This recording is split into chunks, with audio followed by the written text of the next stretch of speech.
you can become like a malach. You can become like a malach.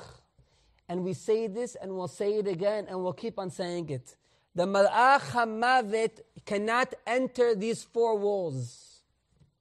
I'll tell you again, as long as we're learning Torah here, the malach hamavet cannot come in.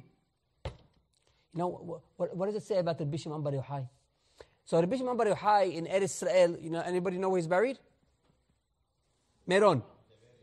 No, Meron. Rabbi Shimon Bar Yochai. Next to him is a rabbi by the name of Rabbi Yitzhak. Rabbi Yitzhak, one day he's walking, he didn't see his shadow. This story is in the Zohar. He didn't see his shadow. And all day he's walking with a gloomy face. Rabbi Shimon Bar Yochai asks him, you know, what's going on? I didn't see my shadow. Oh, if he doesn't see his shadow, that means any day now, Haz v'Shalom is going to pass away. So he said, but Rabbi, I can't. I have little children. Who will teach my little kids? I can't pass away. It's too early.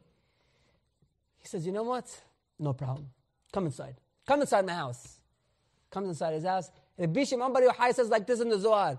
Whoever is invited to my house can enter. Whoever is not invited cannot enter. And who's he talking about? The angel of death. The Malach HaMavet is waiting outside with a sword, and he wants to enter, but Rabbi Shimon Bar Yochai says, excuse me, RSVP only. You know, there's a bouncer by the door. You can't come in. There's that rope. You can't come in.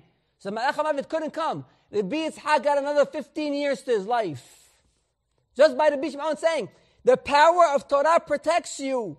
You want to become like a Malach HaSharet. You want to reach that level of Am Yisrael that they reached by the footsteps of Har Sinai. Learn Torah. That's the only thing you have to do. He's not here. The Malach HaMavet, I guarantee you, he is not here. Not physical, not spiritual. He's not here. He cannot enter. That's what the Gemara is saying.